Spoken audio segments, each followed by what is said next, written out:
Hello beautiful function family, welcome back to my channel. Oh God, आप लोगों ने मुझे बहुत मिस किया यार। सच में आपने एफएफ को इतना पसंद किया। साथ में मैंने वीडियो अपलोड करने के बाद बहुत सारे कमेंट्स आए। सच कहूँ तो मुझे कुछ समझ में नहीं आ रहा कि आखिर मैं कौन सा एफएफ पहले स्टार्ट करूँ। आपके इतने सारे रिक्वेस्ट और प्यार के साथ तो मैंने एक बारे में सोचा है कि क्यों ना मैं एक ईजान वन शॉट एफएफ लाऊं, जैसे कि मैंने जहानी एफएफ किया था। और जहानी एफएफ की थोड़ी लॉन्ग स्टोरी 15 या 16 पार्ट ही हो गए। मैं कंफर्म तो नहीं बता सकती क्योंकि बाद में आप लोग पूछेंगे कि दीदी स्टोरी ख़त्म क्यों नहीं हो रही। तो आप लोग मुझे बताएं कि आपको वन शॉट एफएफ ईजान या जहानी दोनों में से कोई चाहिए।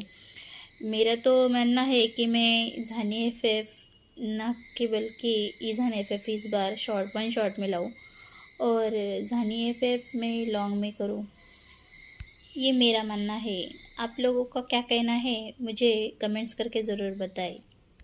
अगर आप शॉर्ट स्टोरी ईजान में नहीं चाहते, वो भी लॉन्ग चाहते हैं, तो वो भी मुझे कमेंट्स करके ज़रूर बता सकते हैं। तो हम एक दिन जानी एफएफ को देंगे और एक दिन ईजान एफएफ को, जिस वजह से ईजान और जानी एफएफ दोनों को नाराज़गी नहीं होगी।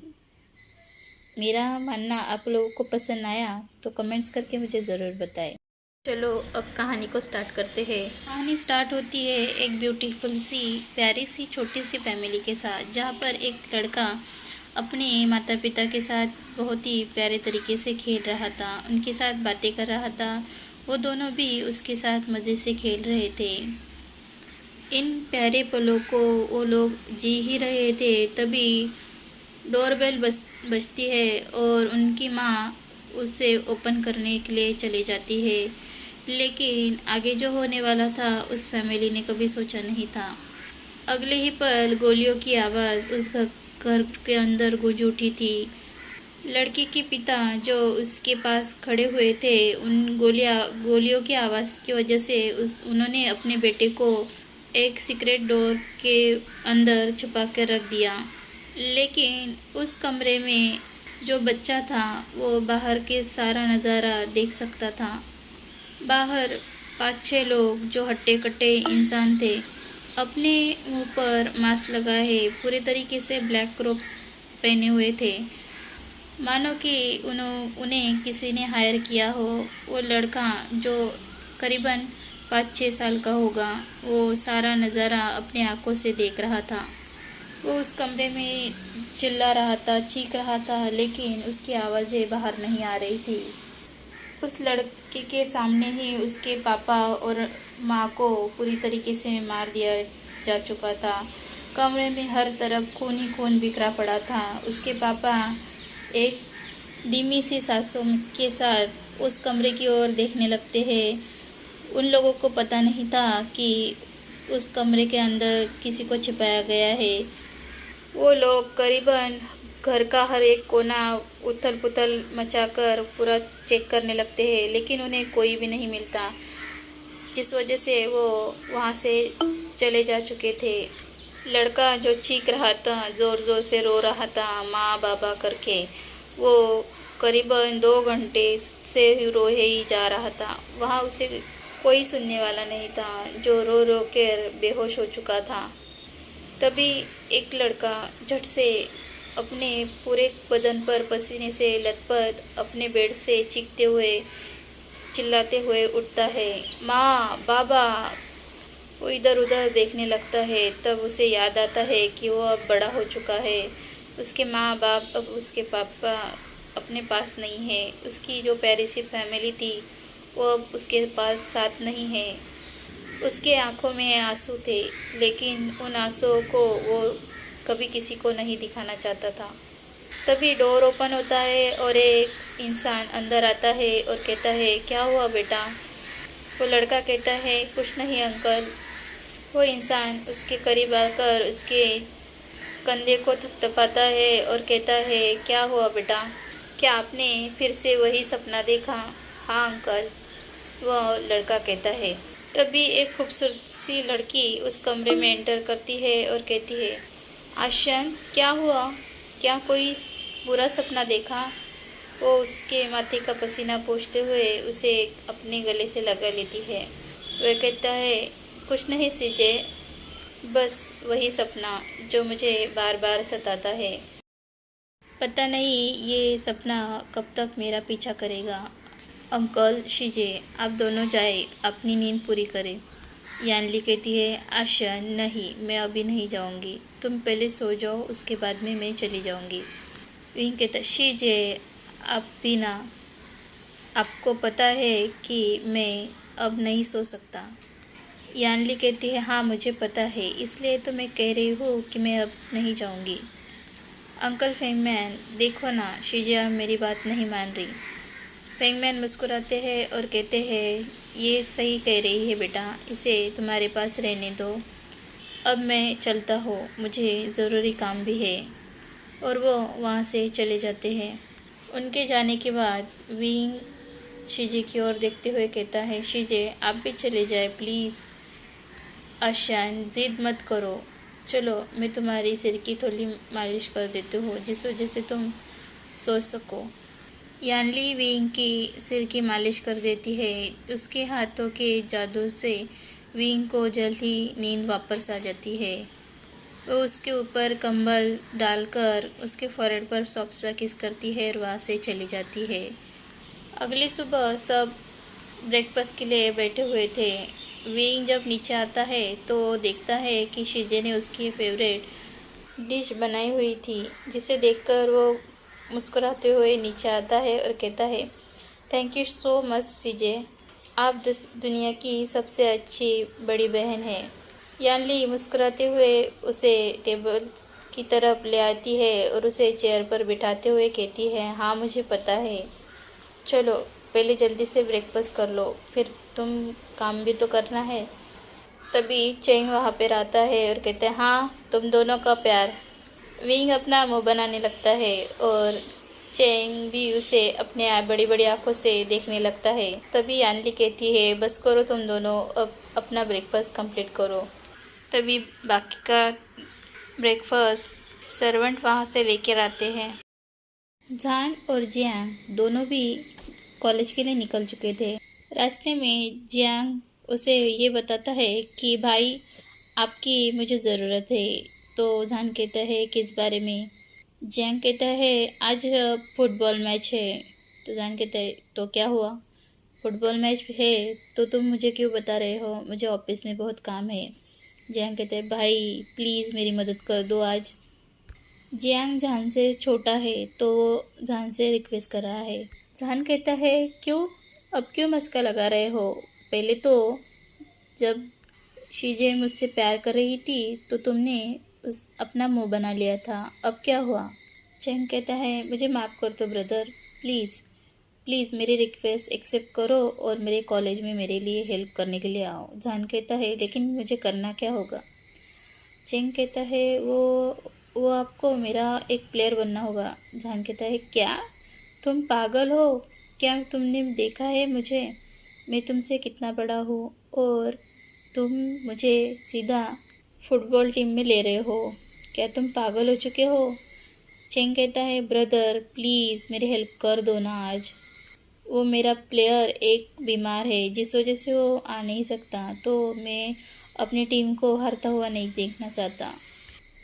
जहान कहता है, ठीक है मैं सोचूंगा। चेंग कहता है, नहीं ब्रदर आपको सोचना नहीं है, प्लीज़ मेरे साथ आओ, बस आज के दिन। जहान कहता है, बस आज के दिन, अब तक तुमने ये कितनी बार कहा है, क्या तुम्हें याद भी है।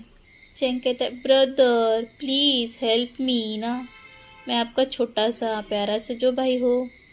जहान हंसता है और कहता है, तुम छोटा सा प्यारा सा किस एंगल से दिखते हो ज़रा बताओगे। हर वक्त तो नाक पर इतना गुस्सा जो रहता है। चेंग कहता है, हाँ भैया ब्रदर मुझे पता है, क्या आप मुझसे नाराज़ हो। जान कहता है, नहीं मैं तुमसे नाराज़ नहीं हूँ, तो क्यों आप मना कर रहे हो। जहान कहता है, तुम्हें पता है कि मेरी एज अब क्या है। चेंग कहता है हाँ मुझे पता है, आप 23 ईयर्स ओल्ड हो। जान कहते हैं हाँ तो तुम्हें ये तो पता होना चाहिए कि अब मैं 23 ईयर्स का हूँ और तुम मुझे उन कॉलेज में लेने जा रहे हो जहाँ पर मेरे एज का कोई भी नहीं होगा। चेंग कहता है हाँ लेकिन आप दिखते कहाँ हो 23 ईयर के। जान उसे देखने लगता है और मुस्कुराते हुए कहता है इसका क्या मतलब है कि मैं नहीं दिखता। चेंग कहता है आपको देखकर हर कोई लड़की इतनी पागल हो जाती है और यहाँ तक कि लड़के भी आपके लिए दीवाने हैं। कोई भी आपको अभी तक 23 ईयर ओल्ड का समझता ही नहीं है। आप अभी भी बहुत यंग दिखते हो। जान कहता है बस बस बहुत हो गया, अब कितना मस्का लगाओगे सिर्फ एक फुटबॉल मैच के लिए। चेंग कहता है नहीं ब्रदर मैं सच कह रहा हूँ, माँ की कसम। जान कहता है शट अप, फिर से ऐसा दोबारा मत कहना। फिर से गाड़ी को रफ्तार से आगे करते हुए वो तेज़ी से कॉलेज की ओर चले जा रहे थे। चेंग कहता है वैसे रात को क्या हुआ था, शिजी ने मुझे बताया कि आप डर के मारे फिर से जाग चुके थे। जान कहता है कोई नहीं, वो एक बुरा सपना था। चेंग कहता है आपके माता पिता के बारे में क्या कोई सुराग मिला है आपको। जान कहता है अभी तक तो नहीं। चेंग कहता है क्या आपको अभी भी उनकी याद आती है। जान आगे कुछ नहीं कहता और गाड़ी चलाते हुए आगे की ओर देखने लगता है। चेंग कहता है मुझे माफ़ करना ब्रदर, मैंने ऐसे बात आपसे पूछ ली। जान सिर्फ सामने की ओर देखने लगता है जैसे वो किसी ख्यालों में चला गया हो। उसे बचपन की अपनी छवि को याद करते हुए कि कैसे उसका एक खुशहाल और प्यारा सा परिवार था। उसे ज़्यादा तो कुछ याद नहीं था कि उसकी माँ और पिता कैसे हुआ करते थे, लेकिन उसे आज भी उनका प्यार महसूस होता था। वो उन्हें बहुत मिस करता था। तभी चेंग ज़ोर से चिल्लाता है ब्रदर रोको, गाड़ी को रोको। तभी जान ज़ोर से ब्रेक लगाता है और गाड़ी रुक जाती है, लेकिन तब तक थोड़ी देर हो चुकी थी क्योंकि सामने वाली गाड़ी के हेडलाइट पूरी तरीके से चकनाचूर होकर नीचे गिर चुके थे। साथ में गाड़ी की थोड़ी हालत भी ख़राब हो चुकी थी। वो किसी की बाइक थी, बड़ी कार नहीं। चेंग कहता है ओ गॉड ये क्या किया ब्रदर, आपका ध्यान कहाँ पर था। जान कहता है वो ज़रा मैं कुछ सोचने लगा था। चेंग कहता है ब्रदर ये देखो आपने क्या किया, अगर वो इंसान नाराज़ हो जाएगा तो। जान कहता है कोई बात नहीं, मैं किसी को कहकर उसका सारा बिल पे कर दूंगा। जान की बातों को सुनते हुए चेंग नोट करता है चलो फिर हम चलते हैं। जान किसी को कॉल कर कर उस गाड़ी का एड्रेस और उसका नंबर बता देता है। दोनों कॉलेज के लिए निकल चुके थे और कुछ ही मिनटों में वो कॉलेज भी पहुंच चुके थे, लेकिन उन्हें ये नहीं पता था कि उन्होंने कुछ गड़बड़ी की है। चेंग जान को अपने चेंजिंग रूम में ले जाता है और उसे कुछ कपड़े चेंज करवाने के लिए देता है। जान कहते हैं वाह क्या बात है, तुमने ये सब पहले से ही प्लान करके रखा था। चेंग बस मुस्कुराते हुए नोट करता है। जान कहता है बहुत खूब, अब चले। दोनों वहाँ से फुटबॉल ग्राउंड की ओर आते हैं। जान और चेंग की एंट्री से सारा स्टेडियम पूरी तरीके से चीखने चिल्लाने लगता है। लड़कियां तो पागल हो रही थी जान को देखते हुए। वो सिर्फ एक के ही कह रही थी वो वाह, ये लड़का कौन है, वो कितना खूबसूरत है, देखो देखो। सारी लड़कियां उस ओर देखने लगती है और बस और चीखने चिल्लाने लगती है। कुछ तो कहती है will you marry me please, क्या तुम मेरा बॉयफ्रेंड बनोगे। ऐसी सब आवाज़ें और चीखने चिल्लाने की जान सुन रहा था, लेकिन उन्हें इग्नोर करते हुए वो सब आगे चले जाते हैं। तभी बहुत ज़ोरदार शोर के साथ सब लोग चीखने चिल्लाने लगते हैं वांग जी वांग जी वांग जी। सब लोगों का ध्यान जिस ओर था उस ओर देखते हुए जान भी देखने लगता है। चेंग कहता है इनके साथ हमारी आज मैच है। जान कहता है ओह ये बात है। चेंग कहता है, ये लड़का देखा जिसके नाम अब सब लोग चिल्ला रहे हैं। जान कहते हैं, हाँ वो। चेंग कहता, हाँ वही। वो बहुत ही बिगड़ेल बउआ है, तुम्हारी एज का है, लेकिन अब तक कॉलेज से बाहर नहीं गया। पता नहीं उसे इतना क्यों पसंद है कॉलेज। हर साल वो फेल हो जाता है। जान कहता है, अच्छा, लेकिन कॉलेज ने उन्हें उसे निकालना क्यों नहीं अब तक। जान चेंग कहता है कि ये कॉलेज उसी के अंकल चलाते हैं। जान कहते, ओ ऐसी बात है। जान के चेहरे पर एक मास्क था, जिस वजह से जान का पूरा चेहरा कोई देख नहीं पा रहा था, लेकिन जान के बॉडी और फिगर को देखते हुए जित ये हॉट और हैंडसम जान अभी दिख रहा था, जिस वजह सब लोग अब इसे देखते ही दीवाने हो चुके थे। दूसरी ओर वांगजी था, जो बहुत ही हॉट और सेक्सी दिख रहा था। हैंडसम, गुड लुकिंग और चार्मिंग सी स्टाइल में वो अपनी एंट्री करता है। कुछ ही देर में मैच स्टार्ट हो चुकी थी। कभी बॉल इधर कभी बॉल उधर करते हुए गोल पर गोल कर रहे थे, जैसे कि बैटलफील्ड हो। कोई भी हारने के लिए राजी ही नहीं था। ज़्यादातर गोल जान और वांगजी ने ही किए थे। सब लोग बस शूटिंग ही पर थे। शूटिंग ज़ोर ज़ोर से शोर शराबा हो रहा था। कॉलेज की हर लड़की वहाँ पर मौजूद थी और लड़के भी, क्योंकि कॉलेज की सारी लड़कियाँ उस तरफ जा चुकी थी, जिस वजह से लड़कों को भी ये पता चला कि आखिर क्या हो रहा है, और उस ओर वो भी आ चुके थे। अब जिसकी गर्लफ्रेंड्स थी वो तो आएगा ही ना। जब उनकी गर्लफ्रेंड इतनी ज़ोर से उन्हें चेयरअप कर रही थी, तो जेलसी के मारे वो उनका मुँह ढक लेते थे। कुछ लोग तो उनकी आंखें ढकते हुए उसके खींचने हुए ले जाने की कोशिश करते हैं, लेकिन वो उन्हें धक्का देकर वहाँ पर बैठ चुकी थी। इसी तरह कॉलेज का मैच स्टार्ट था। इस ओर वांगजी और जहान के बीच में टाई हो चुका था। कोई भी हार मानने के लिए राजी नहीं था। पसीने से तरबतर होकर भी वो थकने का नाम नहीं ले रहे थे। अब देखने वाले में ये इंटरेस्ट बढ़ चुका था कि आखिर जीतेगा तो जीतेगा कौन। लेकिन इतना खेलने के बाद भी मैच टाई हो चुकी थी, जिस वजह से विनर दोनों पार्टी को घोषित किया जाता है। तभी एक लड़का दौड़ते दौड़ते आता है और चेंग को बताता है कि उसका फ़ोन कब से रिंग करे जा रहा है।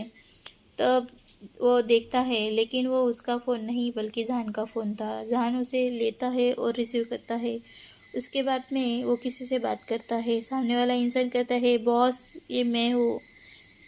जान कहता है, तुम्हारी आवाज़ को क्या हुआ, तुम्हें क्या हुआ, मैंने जो काम दिया था क्या तुमने वो किया। वो सामने वाला इंसान कहता है, नहीं बॉस, वो काम नहीं हुआ, बल्कि उस लड़के ने मुझे इतना पीटा कि मुझे सीधा हॉस्पिटल में आना पड़ा। जान कहता है, व्हाट, किसने पीटा है तुम्हें, किसकी इतनी हिम्मत कि तुम्हें हाथ लगाए। जहान चेंग की ओर देखता है और कहता है, मुझे कुछ इमरजेंसी है तो मुझे जाना होगा। चेंग नोट करता है। जहान वहाँ से चला जाता है, लेकिन पीछे कोई था जो जहान को ऊपर से नीचे तक घूर कर देख रहा था। दर्द तो मुझे हुआ, वो भी गहरा वाला। क्या बताऊँ सर, उसने मेरी हालत कितनी ख़राब कर दी। मार मार के मेरा तो चूरमा ही बना दिया। जान कहते हैं, हाँ वो तो दिख ही रहा है। हाँ सर, मुझे एक बात तो अभी भी नहीं समझ में आ रही कि आखिर वो इंसान इतने प्यार से अपनी गाड़ी को सहला रहा था, उसे प्यार कर रहा था। आखिर वो इतना पागल कैसे हो सकता है कि उसे इंसान और अपनी गाड़ी का फ़र्क भी नहीं पता चलता, कि गाड़ी में नहीं इंसान में ज़िंदा होते हैं, गाड़ी को नहीं इंसानों को दर्द होता है। जान को समझ में नहीं आ रहा था कि आखिर आंसर क्या दे। तो कहता है, अब आप बस अपना ख्याल रखो, तुम अपनी और अपने परिवार की चिंता मत करो। मैं सारा कर्ज, मैं तुम्हारे सारे। जान सीधे एक चेंजिंग रूम में जाता है और अपने कपड़े चेंज करता है। उसके बाद वो सीधा हॉस्पिटल लिए रवाना होता है। हॉस्पिटल में वो करीबन आधे घंटे बाद वो वहाँ पहुँच जाता है। जब वो उस इंसान को देखता है तो वो शॉक था, क्योंकि उसका हाथ लगभग टूटकर उसे प्लास्टर चढ़वाया गया था और साथ में उसका हाथ पूरी तरीके से अब गले में लटका हुआ था। यहाँ तक कि उसका एक पैर को भी पूरी तरीके से मारा चुका था।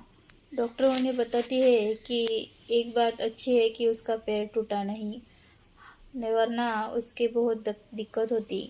सारी कंडीशन को जानने के बाद जहान डॉक्टर को थैंक यू कहता है और उस इंसान के पास जाता है और कहता है, तुम्हें क्या हुआ और तुम्हारी हालत ये क्या सब किसने की।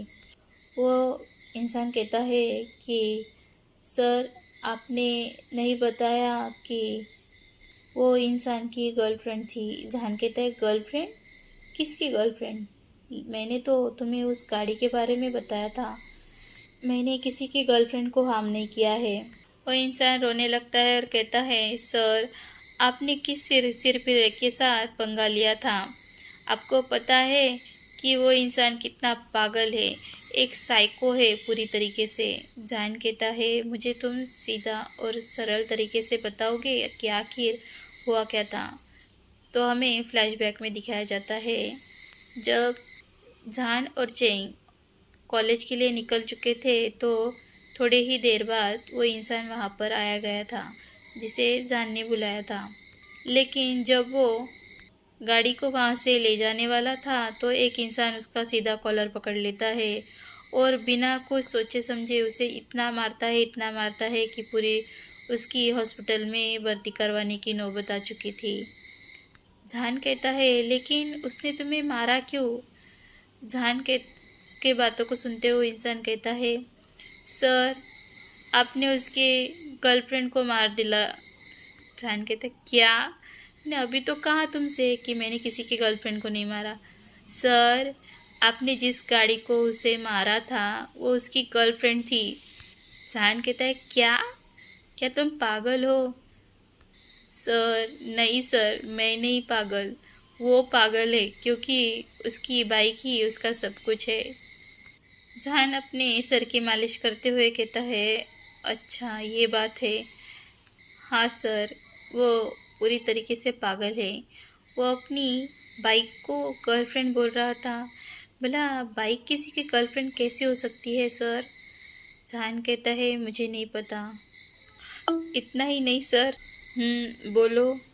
सर, आपको पता है उसने उस गाड़ी को छुआ, उसे प्यार से ऐसे छू रहा था और साथ में उस पर किस कर रहा था और बोल रहा था, मेरी प्यारी, तुम्हें कहीं चोट तो नहीं लगी? तुम्हें दर्द हुआ? दर्द तो मुझे हुआ, वो भी गहरा वाला। क्या बताऊँ सर, उसने मेरी हालत कितनी ख़राब कर दी। मार मार के मेरा तो चूरमा ही बना दिया। जान कहते हैं, हाँ वो तो दिख ही रहा है। हाँ सर, मुझे एक बात तो अभी भी नहीं समझ में आ रही कि आखिर वो इंसान इतने प्यार से अपनी गाड़ी को सहला रहा था, उसे प्यार कर रहा था, आखिर वो इतना पागल कैसे हो सकता है कि उसे इंसान और अपने गाड़ी का फ़र्क भी नहीं पता चलता कि गाड़ी में नहीं इंसान में ज़िंदा होते हैं, गाड़ी को नहीं इंसानों को दर्द होता है। जान को समझ में नहीं आ रहा था कि आखिर आंसर क्या दे, तो कहता है, अब आप बस अपना ख्याल रखो, मैं तुम्हारा हॉस्पिटल बिल और साथ में तुम्हारे परिवार का ध्यान रखूँगा, अपना भी तुम यहाँ ख्याल रखो, मैं तुम्हारे लिए एक पर्सनल सिस्टर का इंतज़ाम करता हूँ। इसी के साथ जहान वहाँ से जा चुका था। तो अब आगे देखते हैं कि आखिर वो सरफिरा इंसान कौन है। जानने के लिए मिलते हैं नेक्स्ट पार्ट में। Thank you, bye.